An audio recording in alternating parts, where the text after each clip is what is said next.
At his State of the Cubs news conference Friday at Wrigley Field, President Theo Epstein was asked about the future of Joe Maddon's coaching staff.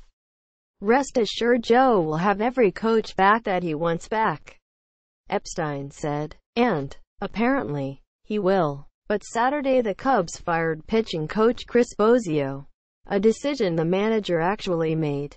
A team source said Maddon's relationship with Bosio had soured by the end of the season, and given a chance to make a change, Maddon took it. A search for a replacement begins immediately, and though former Rays pitching coach Jim Hickey is an obvious candidate from his days working under Maddon for them, the Cubs also would be interested in former Nationals pitching coach Mike Maddux, who interviewed for the Cubs managerial opening after Mike Quaid was fired, and is the brother of Hall of Famer Greg Maddux. Bosio was the first pitching coach Epstein hired before the 2012 season, and he served under managers Dale Swaim, Rick Renteria and Maddon. USA Today first reported the firing that team sources later confirmed. Neither the Cubs nor Bosio would comment on the move. Bosio is the first coach on Maddon's staff to be fired, though he may not be the only one. Maddon lauded his coaches last week and said he expected them all to return. But the sudden firing of Bosio could change things abruptly. Bosio was instrumental in the rebuild. He is credited with fixing Jake Arrieta's career and accelerating the rebuilding plan, while also building up mid-level free agents Paul Mahome, Scott Feldman and Jason Hamill to bring back value in trades.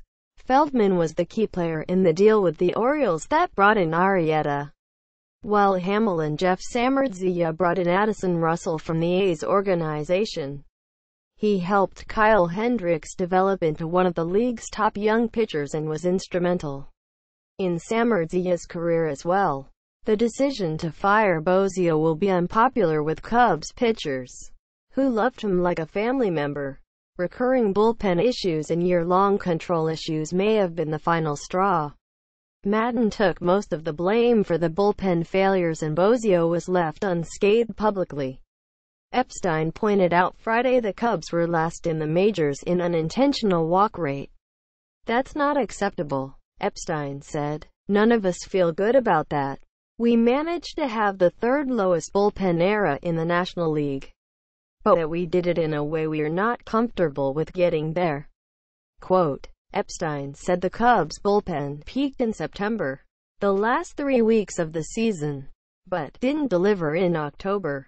Quote, he said it was partly a player personnel thing, but also added every reliever's average walk rate went up. "It could be a fluke," he said, but implied it was more than a coincidence. 30th this year, and 26th the year before. "Come on. We have to be a lot better than that." Quote, the Cubs were 7th in the majors in pitching this year with a .395 ERA, after ranking first last year with a .319 ERA. Their walks per 9 innings rose from .305 in 2016 to .344 in 17, mostly because the reliever's walk rate of 11.2% was the worst in the majors. The control issues negated the fact Cubs pitchers had the 4th lowest opponent's batting average, .236, meaning they collectively had good stuff but couldn't locate. Bosio sorely will land on his feet, and the Twins' vacancy seems a good fit under friend and former Brewers teammate Paul Molitor. Maddon could reunite with Hickey, though Hickey has several teams, including the Cardinals, interested in hiring him. Maddux could be a managerial candidate in Washington after Dusty Baker's firing. A long-shot candidate would be fired Red Sox manager John Farrell, a close friend of Epstein. John's son Shane is an upper Midwest area scout, and the Cubs recently claimed his son Luke, a pitcher from the Reds,